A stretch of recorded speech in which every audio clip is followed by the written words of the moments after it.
Hello friends, হ্যাঁ আমাকে দেখে হয়তো চমকাচ্ছ যে কি হলো। আমি তো যদিও আমি বলিনি যে আমি আমার মানে টোটা কম্বল নিয়ে চ্যানেল ছেড়ে পালাচ্ছি, তবুও মানে ওরকমই প্রায় দীর্ঘদিন ভিডিও না দেখলে লোকে ভাবে বোধহয় লোটা কম্বল গুটিয়ে চলেই গেছে আর কি। না, আমি লোটা কম্বল গুটিয়ে যাইনি। আমি ব্যস্ত আছি বিভিন্ন কারণে, শরীরও একটু আপস অ্যান্ড ডাউনস চলছে। যাই হোক, সেটা পরের কথা, ওগুলো এখন ভ্যানতারা করতে তোমাদের কাছে আসিনি। আমি স্ট্রেট পয়েন্টে যাচ্ছি। আমি না মানে যে কোনো মেয়ের সম্মানটা আমার কাছে ভীষণ ইম্পর্ট্যান্ট। সেই জন্য ওয়াইটিতে আমি যখনই কোনো মেয়েকে খুব বেশি অসম্মান করা হয়েছে, আমার রেকর্ডে আছে যে আমি সেই মেয়েগুলোর হয়েই আমার প্রতিবাদের আওয়াজটা তুলেছিলাম। ইভেন মাই ড্রিম লাভ কেয়া, যাকে সবাই খুব খারাপ কথা বলতো, তার হয়েও কিন্তু আমি প্রতিবাদ করেছিলাম যে আফটার অল ও তো মানুষ। এইভাবে ওকে যে একটা সময় যেরকমভাবে বাড়িটিতে আক্রমণ করা হয়েছিল, সেটাও আমার ভালো লাগেনি। তার জন্য আমাকে অনেকে অনেক কিছু বলে, আই ডোন্ট কেয়ার। তো আমি এখন এই যে ঝিমি হিউ তোমরা যাকে বলো, বা পিউ, যেই আমি পিউই বলছি তোমাকে, হ্যাঁ। তো আমার অত ভাবনা চিন্তা নেই, আমি তোমাকে পিউই বলছি। তোমার চ্যানেলের নামটা যেহেতু পিউ দিয়ে, তোমাকে আমি দেখি, হ্যাঁ। তোমাকে আমি দেখি এবং আম, উম, তোমার শর্টস কিন্তু আমার বেশ ভালো লাগে। হ্যাঁ, সত্যি কথা বলতে তোমার শর্টস ভালো লাগে। যদিও তোমার শর্টসে খুব এডিটিং থাকে, তার ফলে তুমি বডিটা যতটা না শেক করো, এডিটিংয়ে তোমাকে শেক করিয়ে দেয়। মানে ওটা একটা তুমি ভালো পলিসি নিয়েছো যে নাচতে অতটা না পারলেও মানে এমন করে এডিটিংটা করা হয় যাতে মনে হয় যেন বডিটা মুভ করছে আর কি। তো যাই হোক, মানে সেটা তোমার ব্যাপার, তুমি কিভাবে শর্টস করবে, কিন্তু ভালো লাগে। আমার যে খুব খারাপ লাগে তাই বলবো না, তোমার শর্টসগুলো দেখলে বেশ আনন্দ পায়। এবার হলো যে তোমার ড্রেস, যে ড্রেস নিয়ে তুমি খুব মানে গর্ব করেই খানিকটা খুব ড্রেস ফ্রেস নিয়ে অনেক কিছু বলার চেষ্টা করলে, হয়তো কারোর ভিডিওতে তুমি শুনেছো যে তোমার ড্রেস কি এসব নিয়ে কথা উঠেছে।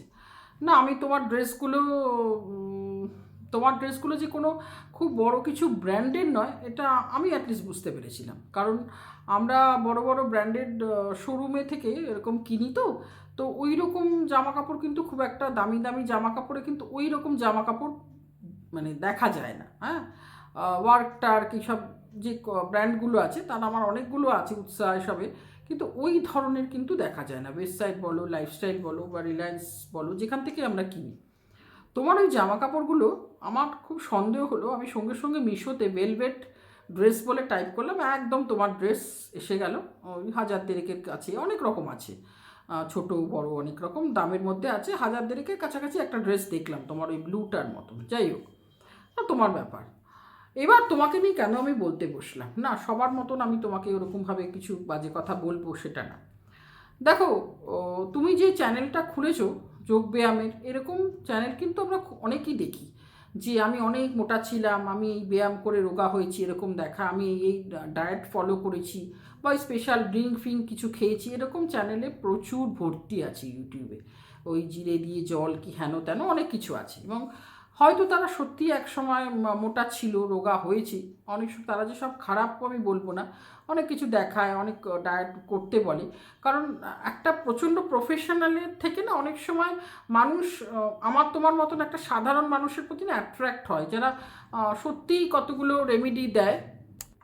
হ্যাঁ, যারা সত্যিই কতগুলো রেমেডি দেয়, যে সেটা মনে হয় যেন হ্যাঁ আমার তোমার মতনই কেউ বলে দিচ্ছে যেটা করা সম্ভব। হ্যাঁ, তুমি প্রফেশনালি যোগা তো অনেকেই শিখতে যেতে পারে, কিন্তু যোগা ক্লাস ক্লাস কিন্তু ঠিক আছে, ঘরোয়া কিছু ফ্রি হ্যান্ড বললে খারাপ না। তোমারও যে যেগুলো দেখাচ্ছ, যে আমি বলবো না সেগুলো নিয়ে খুব সমালোচনা করতে বসবো না, যে সেগুলো করলে কোনোই এফেক্ট হবে না, কিছুই তুমি জানো না।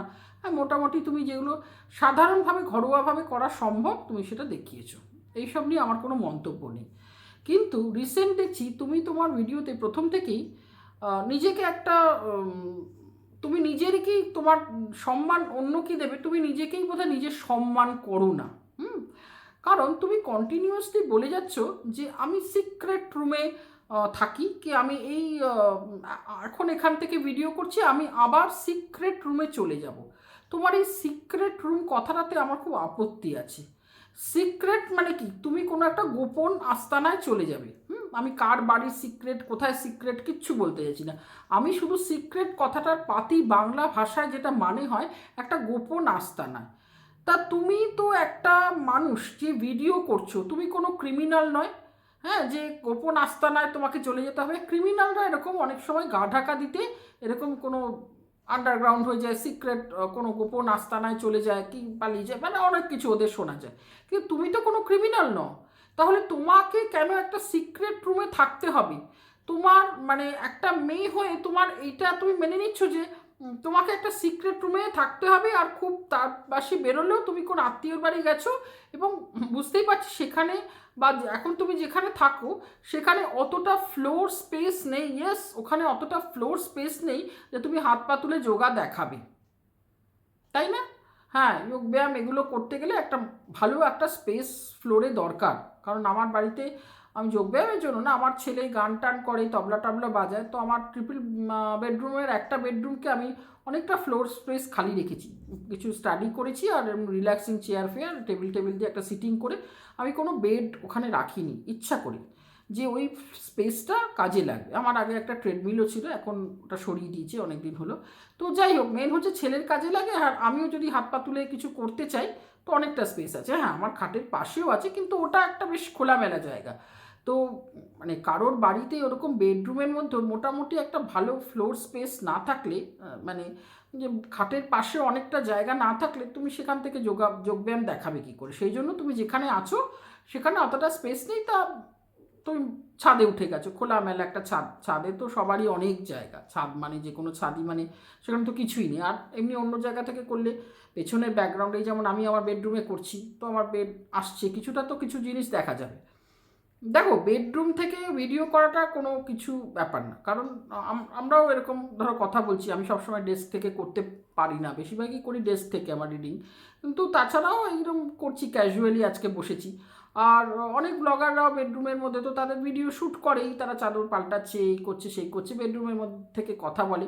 বেডরুমটা যে খুব মানে প্রাইভেসি থাকলেও ভিডিওর মধ্যে দেখানোই যায়।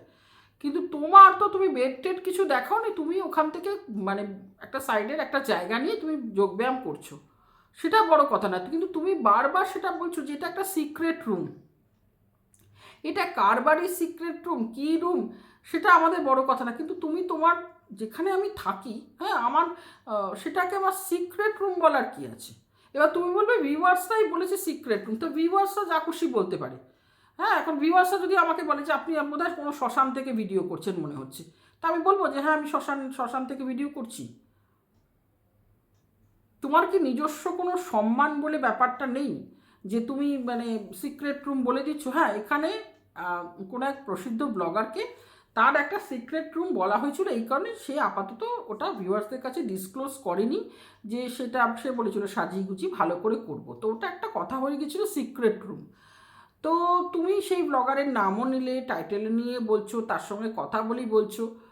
দেখো, একটা কথা বলছি, এখানে 1.5 বছর ধরে, হ্যাঁ, তুমিও জানো আমিও জানি, যে একটা বিশাল কিন্তু জিনিসপত্র চলছে, লিগাল ব্যাপার স্যাপার চলছে একটা স্বামী স্ত্রীর মধ্যে। হ্যাঁ, এবং সেখানে কিন্তু লিগালি এখনও সে ডিভোর্স পায়নি, সেই ব্লগার। ফলে এই মুহূর্তে কোনো মহিলা যদি তার বাড়ির বেডরুম থাকে বা বেড শেয়ার করে তার সাথে, তাকে কিন্তু খুব একটা মানে কি মানে আখ্যা দেওয়া হবে সেটা আশা করি তুমি বোঝো। আর যদি না বুঝে থাকো আমার মুখ দিয়েই তাহলে শোনো, পাতি বাংলা ভাষায় তাকে বলা হবে রক্ষিতা, আর ইংলিশে বলা হবে কেপ্ট। তা তুমি তো নিজেকে ওই কারণ তুমি স্ত্রী নও, হতেই পারে না, কারণ সে তো লিগালি এখনো ডিভোর্সই হয়নি। সে যদি স্ত্রী না হয়, সে যদি কিছু না হয়, আর তুমি তাকে তার নাম নিয়ে বলছো বারবার, তার ওই বেডরুমটাকে তুমি প্রায় সিক্রেট রুম বলছো। হ্যাঁ, তুমি সিক্রেট রুম কেন বলছো? তুমি বলতে পারতে আমি আমার বেডরুম থেকে ভিডিও করছি, তুমি সিক্রেট রুম বলছো কেন?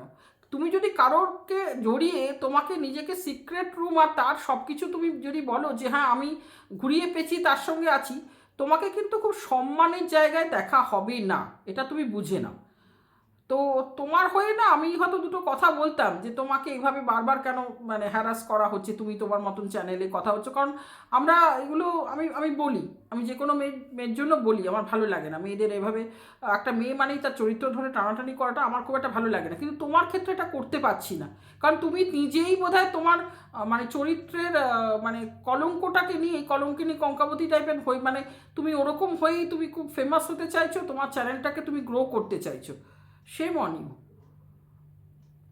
নিজের সম্মান নিয়ে তুমি কেন সিক্রেট রুম ইউজ করবে? তুমি কোথা থেকে ভিডিও করছো মানে সেটা আমাদের কারোর ব্যাপার নয়। তুমি ব্লগিং করো না, তুমি একটা জাস্ট ব্যায়াম দেখাচ্ছ, সেখানে একটা জায়গা থেকে তুমি করছো, দ্যাটস অল। যেমন তুমি এখন ছাদ থেকে করছো, কোনো পার্কে গিয়ে তুমি করতে পারো, তুমি একটা হ্যাঁ কিছুটা তোমার বেড বেড দেখা যায় যেখানে তুমি করছো, সে একটা রুম থেকে করছি, সেটাকে তুমি সিক্রেট রুম বলছো। কেন? তার মানে তুমি সিক্রেটলি কোথাও থাকো, কেন? তুমি কি কোনো ক্রিমিনাল? আর নাকি যেটা বাংলা ভাষায় ইংলিশে আবার আমি রিপিট করতে চাই না, তুমি সেটা কারোর সেই সম্পর্কটাই তুমি মেনে নিয়েছো। এখানেই মানে এখানে চ্যানেল করে দুটো ভিউজ পাবে, নিজের সম্মানটা কি তোমার কোনো ম্যাটারই করে না? কি আর বলবো বলো, যার নিজের সম্মান ম্যাটার করে না, তাই তোমার সম্মানের জন্য আর কথাও কি বলবো। তুমি চালিয়ে যাও, হ্যাঁ, তোমার যা কীর্তিকলাপ, হ্যাঁ হয়তো চ্যানেল খুব গ্রো করবে, এখানে পয়সাই সব, কিন্তু বললাম তো তোমাদের মতো মেয়েদের দেখলে না আমার খুব বিরক্ত লাগে, যে মেয়েরা নিজেদের সম্মান নষ্ট করে চলে আসে দুটো ভিউজ আর পয়সার জন্য। যাই হোক বন্ধুরা, আমার শরীর খুব একটা ভালো নেই, তোমরা সবাই ভালো থেকো, সুস্থ থেকো। একে আমার একটু বলার মনে হলো প্রয়োজন, কারণ আমার মানে ওর হয়েই আমি হয়তো কথা বলতাম, হয়তো তোমরা অবাক হবে, কারণ আমি একটু মহিলাদের একটু প্রেফার করে কথা বলি, কিন্তু এ যা করে যাচ্ছে না, মানে ওর বিরক্ত লাগছে যে একটা মেয়ে নিজেকে সিক্রেট করে রেখেছে, ভাবো, কিছু বলার নেই। যাই হোক, টাটা।